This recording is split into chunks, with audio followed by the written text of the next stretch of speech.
Okay, hello everyone. Here I want to provide a tutorial on how to change the default search engine in Google Chrome on an Android device. Okay, let's go to the tutorial. First thing first, you can open Chrome browser on your device. Okay, after that here you can click on three dots in the upper right corner.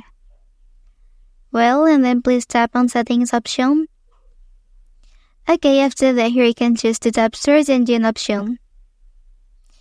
Okay, after that here there will be several options that you can use as a default search engine in Google Chrome on your device. That's the tutorial on how to change the default search engine in Google Chrome on an Android device.